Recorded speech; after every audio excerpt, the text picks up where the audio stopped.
Hello, good morning, नमस्कार। स्वागत है आप सभी भावी अध्यापक एवं अध्यापिकाओं का आपके अपने यूट्यूब चैनल ऑनलाइन शिक्षण पर। सो माय डियर फ्रेंड्स, अगर आपने भी रेलवे टीचर वैकेंसी जो अभी हाल फिलहाल में आई थी, अगर उसका फॉर्म भरा है या फॉर्म भरने वाले हैं, तो ये वीडियो आपके लिए बहुत इंपॉर्टेंट रहने वाली है, क्योंकि रेलवे बोर्ड ने जो है अपनी तरफ से एक और नियमावली जारी की है जिसमें बड़े बदलाव देखने को मिले हैं, खास करके पीआरटी टीचर की एलिजिबिलिटी क्राइटेरिया को लेकर के, क्योंकि उसमें बड़ा बदलाव हो गया है। जैसा कि आप सभी जानते हैं कि रेलवे टीचर वैकेंसी के फॉर्म भरने की लास्ट डेट 6 फरवरी थी, उसको बढ़ा के अब 16 फरवरी तो कर ही दिया गया है, और इसके साथ साथ एक और एलिजिबिलिटी क्राइटेरिया में बड़ा बदलाव देखने को मिला है। तो अभी क्या है, फॉर्म भरने की लास्ट डेट 16 फेब है। अब चलते हैं कि क्या चेंज हुआ है, उसको देख लेते हैं फटाफट से।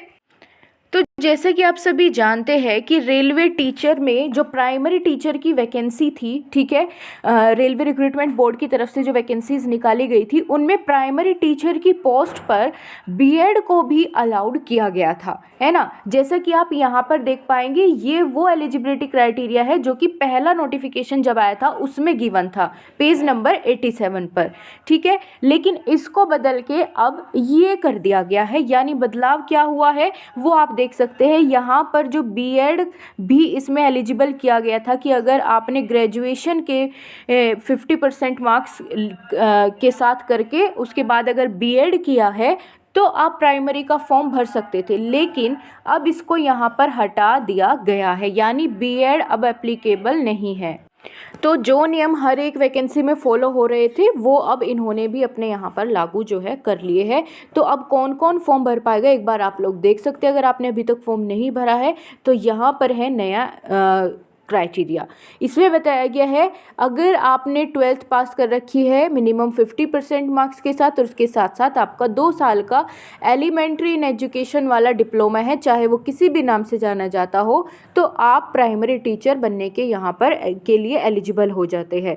इसके साथ साथ इन्होंने बताया कि अगर आपने 12th कर रखी है मिनिमम 45% मार्क्स के साथ, और इसके साथ साथ आपने डिप्लोमा इन एलिमेंट्री एजुकेशन कर रखा है with the NCTE recognition norms and procedure regulation 2002 के तहत, तो भी आप अप्लाई कर सकते हैं। इसके अलावा अगर आपने 12th 50% मार्क्स के साथ और 4 साल का बीएलएड वाला कोर्स कर रखा है तो भी आप एप्लीकेबल है फॉर्म भरने के। और इसके साथ ही अगर आपने यहाँ पर स्पेशल एजुकेशन यानी डीएड कर रखा है 12th के बाद, तो भी आप यहाँ पर अप्लाई कर सकते हैं। अगर graduation and 2 year diploma in elementary education कर रखा है तो भी आप अप्लाई कर सकते हैं। तो यानी बीएड को यहाँ पर हटा के यहाँ पर बीएड को बाहर कर दिया गया है, ठीक है। वैसे ही ना सिर्फ प्राइमरी, जो कि primary teacher English, primary teacher जो है मैथ्स की भी यहाँ पर अलग अलग पोस्ट थी, है ना, और प्राइमरी टीचर साइंस की भी अलग से पोस्ट थी। तो इन सब में ही ये बदलाव हो गया है, यानी सब में चेंज होकर के जो मैंने ऊपर बताया एलिजिबिलिटी क्राइटेरिया अब वो रहेगा, ठीक है। तो इन सभी पोस्ट के लिए अब चेंज हो गए हैं। जो बीएड वाले कैंडिडेट थे वो अब ये फॉर्म नहीं भर पाएंगे। तो अगर आपने अभी तक फॉर्म नहीं भरा था बीएड वालों, तो प्राइमरी में आप लोग यहाँ पर अप्लाई नहीं कर पाएंगे, ठीक है। ये सभी जानकारी उन सभी कैंडिडेट्स तक भेजे जो भी रेलवे पीआरटी टीचर की तैयारी कर रहा है या फॉर्म भरने वाला है, भर चुका है, ताकि सभी को इस नोटिस के बारे में जानकारी अवश्य हो।